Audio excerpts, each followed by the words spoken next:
next couple of hours, we would have thought. Joining us now is Assistant Treasurer Josh Frydenberg. Josh, good morning to you. Nice to be with you, Carl. How is it for you this morning? Look, I'm feeling pretty confident that Tony Abbott retains the strong support of his colleagues and that this spill motion will be defeated today and we can get on with the job of governing. At this point, with about an hour and a half to go until the meeting convenes, how many of your colleagues do you think are still undecided? Look, probably a few of them, Lisa, but I think the vast majority of them support the Prime Minister retaining the job.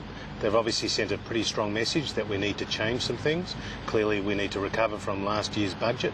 But I think we've got a pretty good record over the last 17, 18 months. We've got a plan for the future. And the Australian people will not forgive us if we go through that dysfunction and chaos which was reminiscent of the Labor years. Look, the last 18 months, you can say whatever you like, but looking at those opinion polls this morning, I mean, it's almost untenable now, isn't it?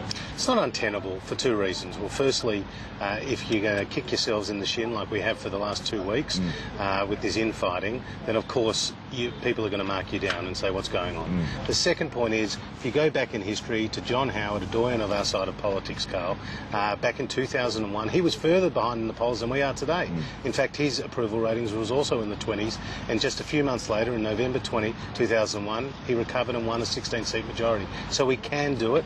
We just need some clear air for the Prime Minister to prosecute his agenda. Well, the Prime Minister needs 52 votes today to get it across the line. What sort of numbers do you think would make this definitively go away? Well, Lisa, I'm not going to speculate. That's for you and Carl and for other commentators. But it's very significant because we will find out those numbers today. What? And moving forward, you do want to move forward, obviously, but if there is a feeling that Malcolm Turnbull is just sitting there and a significant enough number, say a third of the party, feels that someone else would do a better job of leading the party, you've got to deal with that. Well, my feeling is that whatever the numbers are, if Tony Abbott retains the Prime Ministership, as he should and he will, that people in the media will continue to speculate about what Malcolm Turnbull or Julie Bishop or others are going to do. So this issue will still be something that the media will want to talk about. Well, hang on a second. You can't blame the media. It's your own backbench that's been creating this, and that's where it's all come from. But if you so they're the ones that will continue to let it fester. Well, I'm hoping that my backbench colleagues, Carl, and I've spoken to a lot of them, I'm hoping that having their chance to express to the Prime Minister directly what some of their concerns are, that the Prime Minister will listen, he'll recalibrate the message and we'll get back on track. I mean, we have to do things better, I have no doubt about that, but to change a Prime Minister, the first time the Liberal Party would ever do that in the first term of a Prime Ministership, I don't think is on. How long do you give him then? If you allow him to keep going, how long do you give him? Because if his figures don't improve, then it is catastrophic. Well, I'll give him as long as he wants, because I think, and as long as he needs, and I think with an election over a year away, he has that time to turn around the polls. The problem is, I think for some voters, or maybe a significant number of voters, Tony Abbott has consistently said over recent times, I'm learning lessons, I'm going to change, I'm going to listen. He's a long-time politician. He was 5 years as opposition leader. He's been Prime Minister for 18 months. Should he still be learning lessons, or should he have learnt those, and should he be delivering on policy now and bringing the electorate with him? Well, Lisa, I think all politicians, regardless of whether they're Labor or Liberal, should continue to learn, and all governments, Labor or Liberal, go through ups and downs in the polls. So we do need to recalibrate our message. Take, for example, the Medicare co-payment, which was pretty unsuccessful when it was first initiated in last year's budget.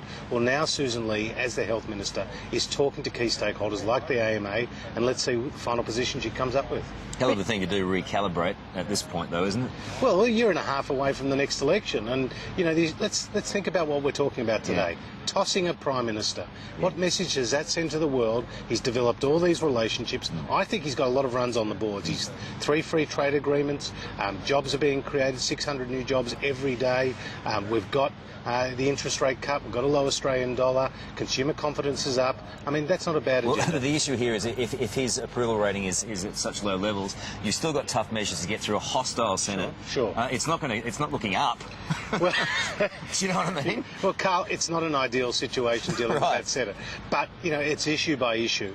And some people would have thought we would have never abolished the carbon tax and the mining tax and got our temporary protection visas and our direct action through the Senate. But we did all that last year with a bit of, you know, give and take. All right. So you're predicting Tony Abbott will still be PM this afternoon? I am. Okay, Josh Frydenberg, thanks very much for joining us. Thanks, a busy Lisa. day for you. Thanks, Carl. Good to Nice see you Thank guys. you. You too, mate. Recalibration. It's all about it. Well, now for the rest of the day's news with